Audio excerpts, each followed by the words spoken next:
au cœur d'un monde en mutation. Quand le doute et la peur s'installent, Omega TV, votre dernier arrêt.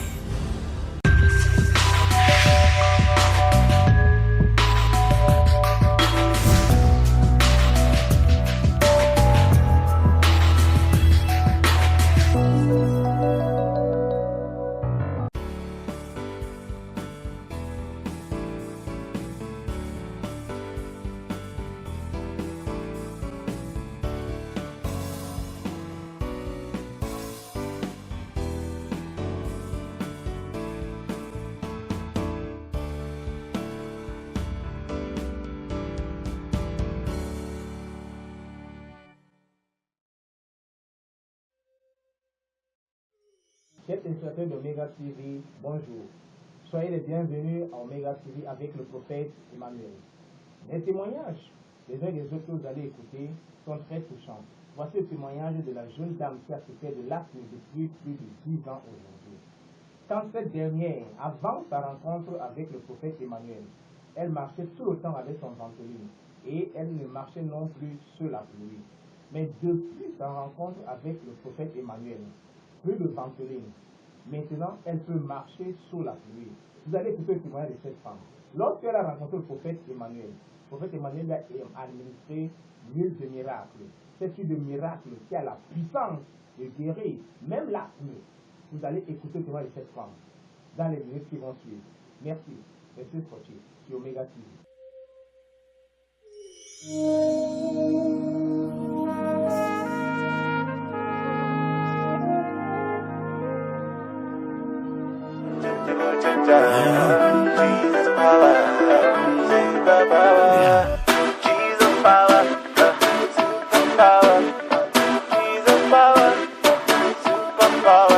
Imagine the people are asking, how that you healing the people? You pray for the person who's speaking in tongues and the next thing the person is jumping.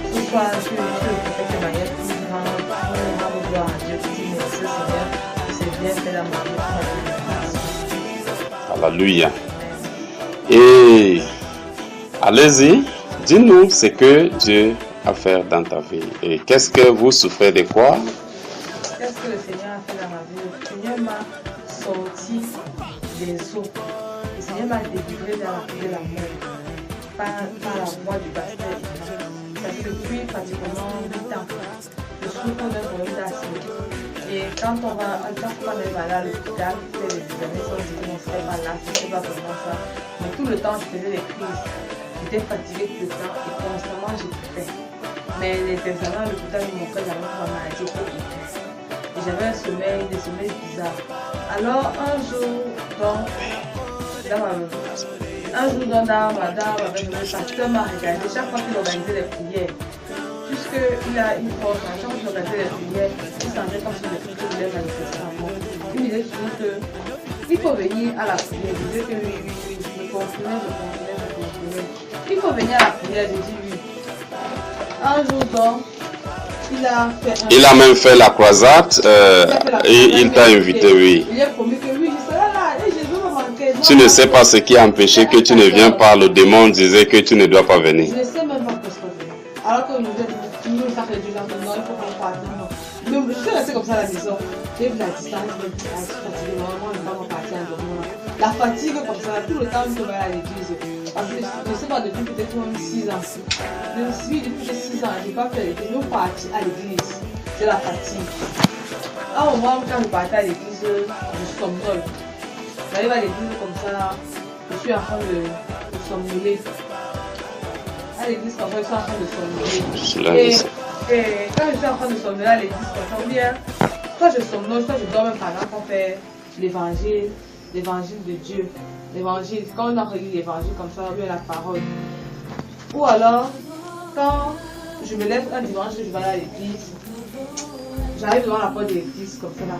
Pour entrer, mon corps pèse. Le corps pèse. Ton corps pesé. Mon corps pesé devant que ici, là, non, et parfois tu rentres même à la porte de l'église, tu rentres encore à la maison. Tu as même des nausées. Quand on commence souvent à prier comme ça, là, tu as sommeil, tu as envie de vomir, tout t'énerve, l'une ou deux de la bouche à l'église t'énerve. Et puis bon, je porte aussi comme ça là, après je m'en fais. Et puis les jours je ne parlais même pas. Mais il y a un moment où je priais. Et d'autres soirs quand je priais, la nuit on me chicote. Bon, quand tu priais à la maison, on venait te taper. Oui, dans les rêves. Dans les rêves, oui, on va te taper, oui. Oui, dans les rêves, on va frotter ça. Une fois, on veut prier avant de dormir. Je me souviens dans mon rêve dans une église. Je voyais un vêtement, quelqu'un me tirait. Comme je voyais des pieds au sol avec des vêtements blancs qui avaient la main de moi. J'ai commencé à chanter Jésus, Jésus, Jésus. Et chaque fois que je chantais ça, parce que je chantais dans mes rêves, ma gorge s'est coupée, tout a dit Jésus, ça calme. C'est comme si on voulait arrêter ta respiration, oui, ta gorge, oui. Je ne parle pas. Et quand il commence à faire notre Père qui est au ciel, que ton nom soit sanctifié, que ton règne vienne. Quand il commence à dire que ton règne vienne, c'est là où petit à petit, ça se détache, petit à petit, jusqu'à ce que je me réveille. J'ai vécu ça longtemps. À un moment, ça m'a effrayé. Je priais même faire endormir.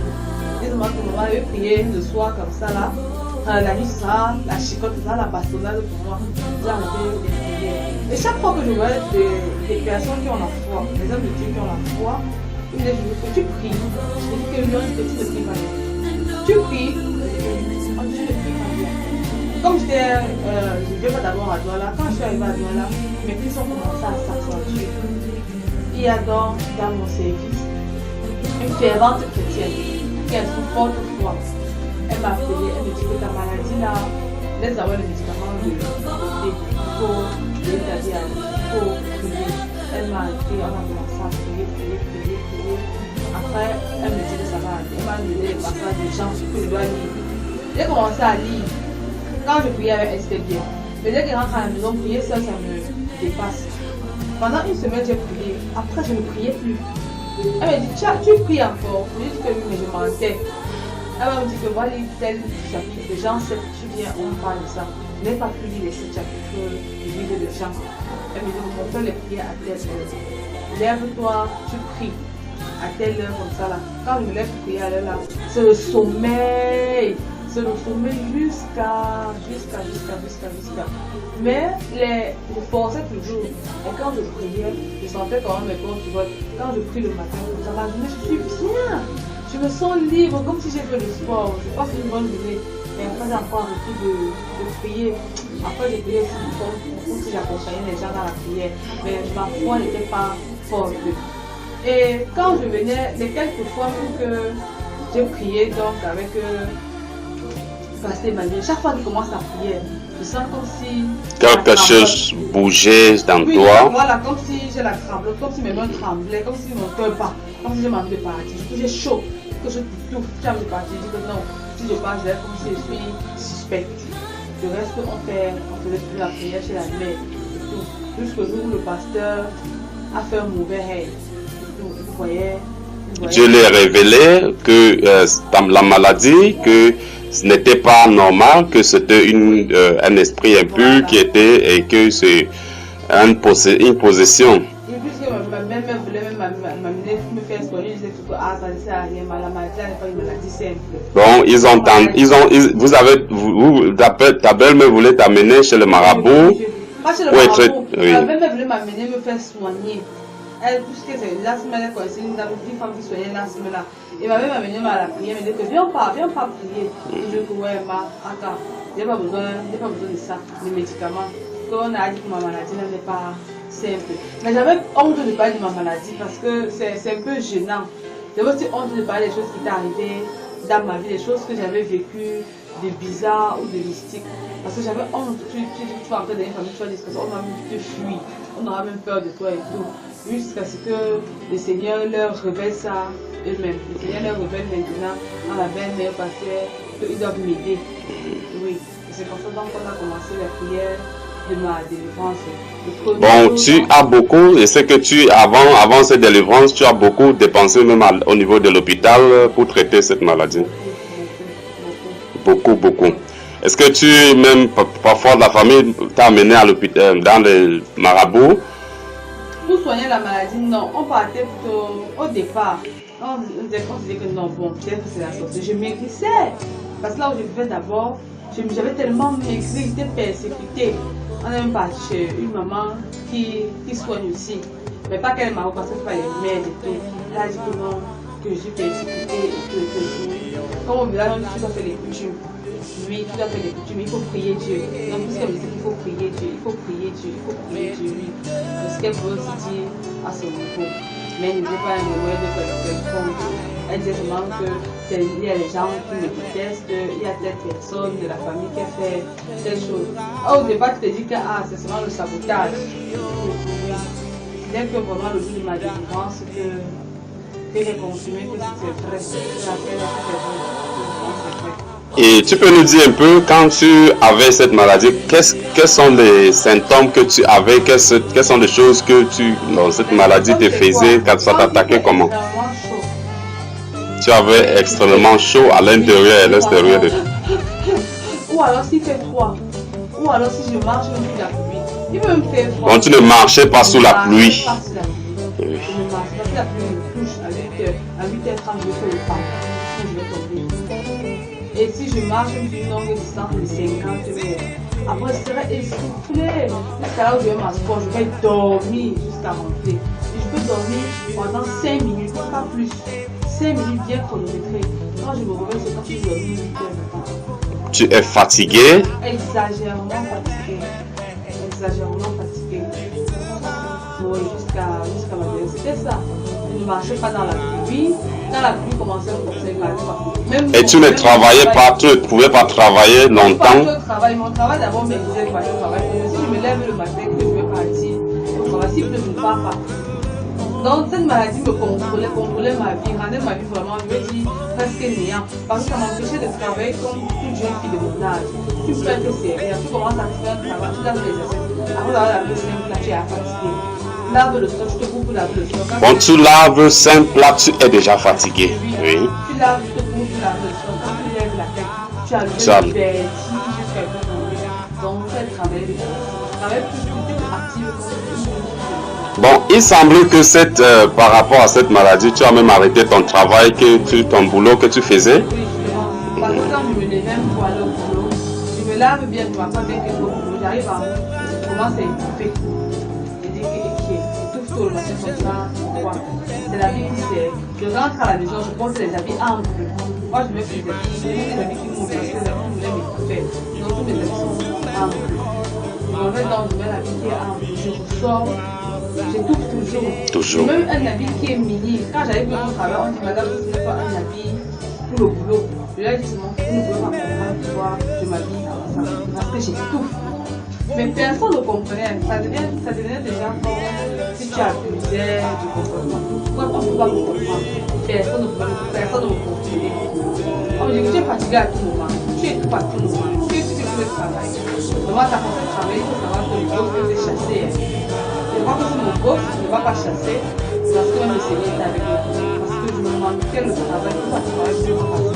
Je vais au travail, si mon Dieu est fatigué, je vais te dire, je vais après, c'est le service. Je vais te dire, je rentre dormir.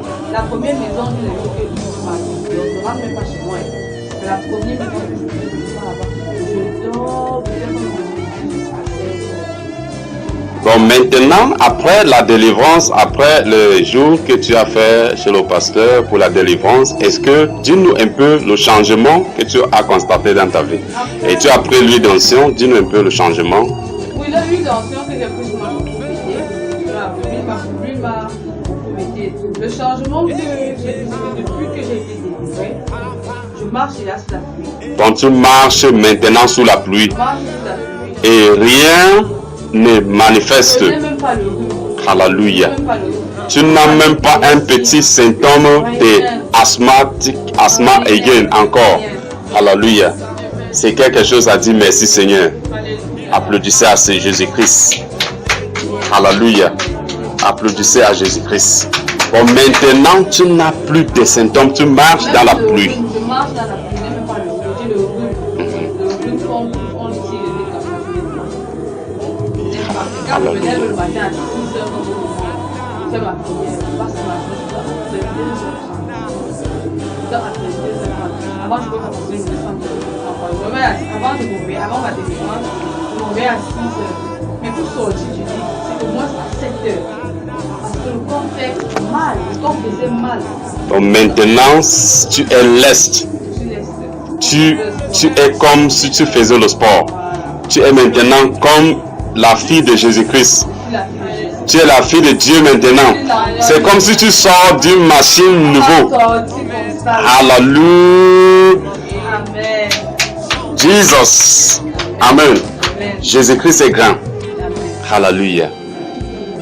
Gloire à Jésus-Christ. Et quand j'ai même commencé, quand on a commencé la prière, on a démarré le premier jour. Quand je suis rentrée, les psaumes de passer ma délivrance, j'ai négligé.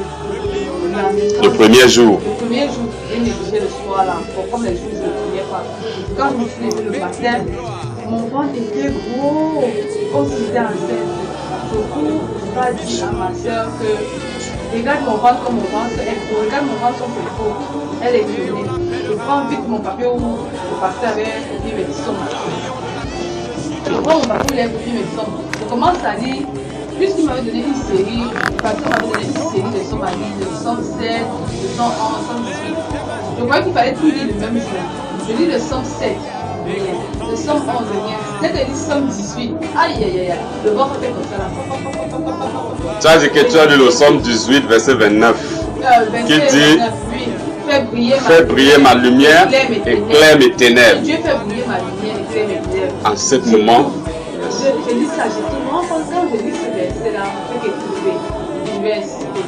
J'appelle maintenant le pasteur, je lui explique. Il m'a dit que oui, c'est l'expert qui s'en va de manifester. Quand j'avais vu mon huile d'onction la veille, pendant que le pasteur a de parler, il sent que je vais aller à la diarrhée. Dès après c'est la machine, je dis non que oui, pasteur, oui. Dès que je rencontre pas au toilette, je fais la diarrhée. Le pasteur maintenant me rappelle lui-même. Il prend des fois qu'il rappelle, il dit allô, il dit que oui, pasteur. Il dit ok, Nancy, je prie. Il dit que oui. Il dit I command, ou il a dit Eni. Quoi, démonier attaque. Dès qu'il a dit ça, je fais seulement, c'est comme l'eau qui est sortie. Je dis qu'est-ce qui sort de mon ventre comme ça là? Je guette le pot, je vois les trucs noirs. J'ai crié, quand je crie que oh, pasteur, c'est sorti. Ça s'est coupé. La pelle s'est coupée alors que ce n'est pas le petit qui était fini. La pelle s'est coupée. J'ai dit que non, je dois voir ce que c'est. Je prends le bâton que je vais piquer. J'ai dit que non. La pelle se percer si c'est liquide. Je suis parti prendre la cuillère. Je suis venu, j'ai ramassé les boules. C'était des boules comme des chairs vivantes, comme des œufs. C'était beaucoup. Je ramasse tout, je mets sur le plastique. Par expérience, comme le médecin touche les selles, je sens, ça ne sent pas. Ça ne sent pas. Ça ne sent pas. Et les boules étaient vertes avec des trucs comme la chair blanche au-dessus. Un peu comme quand on prend son la viande sur le boucher. Il y a un truc comme au-dessus, comme les premières chairs à la main. Je dis que ça c'est quand je touche, c'est dur. Il y avait les yeux. Il y avait d'autres qui étaient plus gros. Il y a d'autres qui avaient la forme du cœur de la poule. Et quand je touchais une partie marron sur ça. Il y avait d'autres qui ont la tête. Oui, c'était un corps vivant. Yes. Parce que tu touches, tu te dis que peut-être c'est une tache. Mais tu vois que c'est une chair marron et que le verre là, c'est une autre chair qui recouvre ça. Comme il y a peut-être d'autres peau à l'intérieur, la chair. C'est vrai que ce corps-là était. Elles ont mis dans une boîte. Il était 6h30 que j'avais déjà boîte. Quand j'ai mis les œufs là dans la boîte. On a ouvert ça chez le pasteur à 19h30, ça ne sentait pas. Ça ne sentait pas du tout. Quelque chose qu'on a retiré des selles. Ça ne sentait pas. Donc quand tu as pris l'huile d'onction, ça fait sortir ces choses-là. Ça fait sortir. Oui, ça fait sortir toutes ces choses-là. Non, ça a fait sortir la diarrhée, non, pas sûr. Mais dès que tu as dit que I command démoniaque attaque, tous les œufs sont maintenant sortis. Mon ventre a dit. Et ton ventre qui était ballonné a libéré. Maintenant, il priait normalement. Pendant la prière, j'ai tout fait. J'ai tout fait comme quand je suis dans la salle. Dès que je dis comme ça, j'ai tout. C'est souvent que je veux forcer. Et c'est l'étouffement là qui m'a fait peur. Avant que je connaisse ce que j'appelle le pasteur de l'Est. C'était 6h. Alléluia. Bon. Ça, tu utilisais ça pour faire quoi? Montre-nous un peu. C'est le médicament de l'asthme. Chaque fois que j'avais une crise, je vais prendre ça. Je dis, mais tu aspires dans ma vie. Quand la crise commence, tu aspires quoi couper. Les dégâts, c'est mon nom. Je vis avec ça depuis pratiquement 10 ans. Bon, depuis 10 ans, c'est avec ça que tu vis. Oui. Et si ça finit, 8 ans à 10 ans. 8 ans, oui. 8 ans Bon. que tu viens ça. Bon, si ça finit, il faut chercher un nouveau rapidement. Il faut acheter l'autre. D'autres. Oui.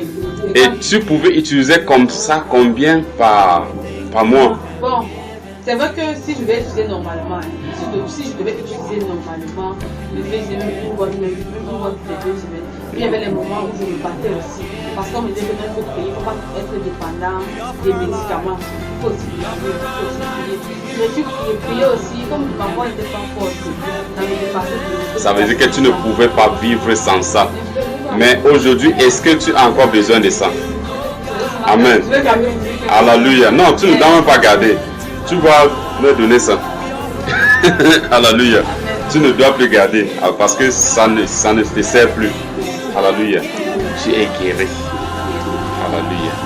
Je dois rester à la salle comme ça, il y a le tapis. Je sais pourquoi je garde la couleur. Tout le monde a chaud, mais tu as froid. Mais maintenant, tu peux marcher même avec le démembré maintenant. Alléluia. Gloire à Jésus-Christ. Amen. Amen. Notre sœur est délivrée et c'est ça qu'elle rend gloire à Jésus-Christ. Amen. Mais partout je parle c'est tellement formidable. Je dis que je réalise que je sors de loin. Parce que quand tu vas expliquer à une personne la maladie, il ne peut pas comprendre ça pour toi. Maintenant, ce que je me sens tellement libre. C'est comme si on avait tiré un poids. Je me sens même légère. Je me sens tellement légère. Ça faisait longtemps que je n'étais pas sentie. Je n'étais plus habituée à être bien. Je n'étais plus habituée à la santé. Je n'étais plus habituée que je fasse tu vois, il y a des things que je m'entends. Je n'étais pas habituée à me sentir bien. J'ai tellement vécu avec la maladie que la maladie faisait partie de moi. Partie de toi, bon, tristesse. Oui. Bon, tu l'attendais à toute heure. Voilà, exactement. Je ne savais pas un jour que tu vas arriver là où comme je ne savais pas quand je vais être comme ça. Alléluia. C'est quelque chose à dire. Merci Seigneur. Alléluia. Thank you Jesus. Amen. Bon, ma soeur, qu'est-ce que tu vas dire à ceux qui ont des situations, qui sont en train d'écouter? Qu'est-ce que tu veux les dire par rapport à Pasteur Emmanuel? Ce que je peux leur dire, c'est que j'ai constaté, j'ai compris. Quand on va le Pasteur Emmanuel dans la vie, on peut avoir le gifler. Tu peux même le beauté, tu passes parce qu'il est simple. Mais j'ai compris vraiment qu'il est loin. J'ai compris que le Pasteur Emmanuel est loin. J'ai compris que le Pasteur Emmanuel, c'est Jésus, que le Dieu le Pasteur Emmanuel est un Dieu vivant. Alléluia. Toute la période de traitement, une semaine de traitement que j'ai commencé là, j'ai vu son mode de vie, toujours dans la prière, la prière, la prière. Il me demandait que Pasteur, c'est ça ta vie, donc tu vis pour les gens. Toujours sauver les gens, sauver les gens. Il m'a dit que, hey, moi je ne suis pas sûr que si j'ai à casser le travail là, je vais m'en sortir. Tu vas t'en sortir. Mais vraiment, c'est une grâce. Parce que Emmanuel, vraiment, il est loin et Dieu l'a envoyé pour... C'est un choisi, comme on dit souvent. Sa mission est énorme. Sa mission est énorme. Et vraiment, je serai reconnaissante à vie. Parce que je ne sors pas d'une maladie, je sors de l'amour. Alléluia. Je ne sors pas d'une maladie, je sors de l'amour. Parce que quand la maladie me manifestait, il y a des mois, je ne parlais même pas. Quand je commençais on dit, Nancy, c'est quoi? Dis-moi, aidez-moi. C'est comme ça que je parlais. Aidez-moi. Une fois que je suis tombée au service, c'est ma collègue qui expliquait comment ça se manifestait. J'ai fait une crise de 2 heures de temps. Je disais seulement aidez-moi, aidez-moi. Et comme il y a toujours les enfants de Dieu un peu partout, qui ont une foi plus forte, sont eux qui disent que non, c'est la prière qui nous sauver l'enfant. Elle a dit ça peut être 4 mois qu'elle a dit ça. Mais aujourd'hui, j'ai compris ça. Aujourd'hui, j'ai compris ça. Il n'y a que la prière. Il n'y a que la prière. Et je ne saute pas mes prières. Parce que je peux dire à un chrétien, c'est que quand tu viens voir un prophète qui te prescrit la prière, et qui te dit comment tu dois faire une prière, respecte, ça va t'aider. Au départ, tu peux avoir peur, tu peux être effrayé, mais après, ça passe. Après, tu sens comment tu es nourri et il y a une confiance qui vient à toi. Dernièrement, quand je priais, dès qu'elle fait mes yeux comme ça, je vois la lumière blanche. J'ai dit ça passe de manière. Que je vois comme une lumière blanche, je dis que, hey, dis aux anges. Après, je coupe la prière, je dis que si vous perdez une mutilation, vous faites. C'est comme si je suis au ciel parce que je vois la lumière blanche. Je me dis Alléluia. Et je vois que tu es retiré. Et vraiment, je le chante partout, sur tous les cieux. Sans avoir peur, sans avoir honte. Vraiment, je suis vivante. Et je remercierai infiniment, Pasteur Emmanuel, de m'avoir sauvé. Je remercie le Seigneur Jésus de m'avoir. J'ai toujours voulu suivre Jésus. Je l'ai toujours suivi. C'est vrai qu'à un moment, j'ai trébuché. À un moment, je suis tombée. À un moment, je l'ai abandonné. Mais il a senti que non, l'enfant s'est arrêté de me suivre. Et il a mis sur mon chemin le Pasteur Emmanuel. Tu rends gloire à Jésus-Christ. Je rends gloire à Jésus-Christ. Alléluia. Amen. Quand tu dis merci Jésus-Christ, Merci Seigneur Jésus de t'avoir sauvé. de m'avoir sauvé. Et j'ai dit que Seigneur Jésus-Christ va t'accompagner dans ta vie au nom de Jésus-Christ. Amen. Et ta délivrance et ta restauration est scellée dans son sang. Amen. Au nom de Jésus-Christ. Au nom de Jésus. Le diable ne doit pas apporter encore quelque chose dans ta vie. Ce qui est sorti ne reviendra plus la deuxième fois. Au nom de Jésus-Christ. Amen. Il est écrit dans la parole de Dieu que l'affliction ne reviendra plus la deuxième fois. Seigneur, que tu as délivré ta fille, c'est scellé au nom de Jésus-Christ. Tu l'as béni au nom du Père, du Fils et au nom du Saint-Esprit. Amen.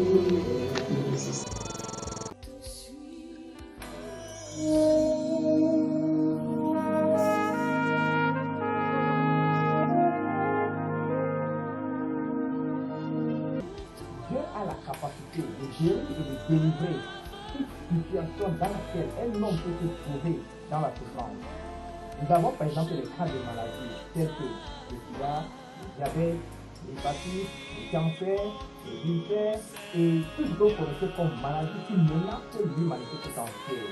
Il n'y a pas que les cas de maladies que Dieu guérit, même les cas de sorcellerie, les cas d'avortement, les maisons hantées. Vous pouvez également rencontrer ce serviteur, le prophète Emmanuel, que Dieu a suscité. Dieu va l'utiliser pour porter la délivrance dans vos vies. Et même si vous avez les problèmes de visa, les problèmes de passeport, vous avez les déceptions dans les mariages, vous avez les échecs, vous avez des éternels recommencements. Vous savez que quoi, à chaque fois que vous engagez un projet, vous ne l'assurez jamais. Vous êtes toujours en train de recommencer quelque chose de surgit comme ça là. Vous faites tout chambouler et vous recommencez encore au point de départ. Dieu est là, il existe et il a fortifié son prophète Emmanuel.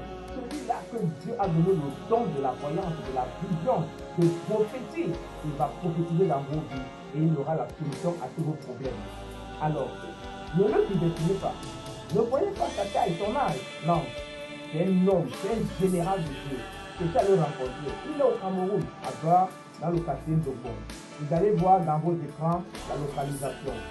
Que Dieu vous bénisse. Venez nombreux, même si c'est dans vos villages. Les cas de folie, je sais. Même s'il y a les cas de folie, amenez ces cas de folie. Dieu va les guérir. Si ce n'est pas éliminé de quelqu'un, ce n'est pas comme pour que Dieu ne peut pas les guérir. Si vous connaissez d'autres cas de maladie, il y a aussi ce qu'on appelle les blessures incurables ou les cancers, toutes maladies qualifiées de maladies incurables. Les maladies que les médecins ont dit qu'on ne pourra jamais guérir, Dieu va les guérir par les mains de son serviteur, le prophète Emmanuel. Venez à sa rencontre et vous n'allez pas le regretter.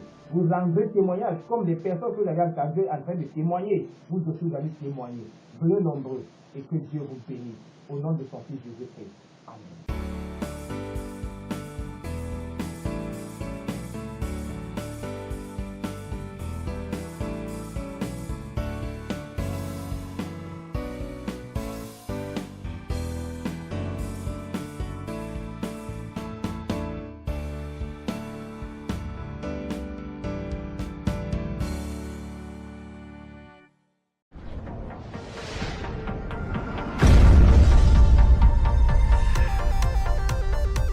Omega TV, votre dernier arrêt.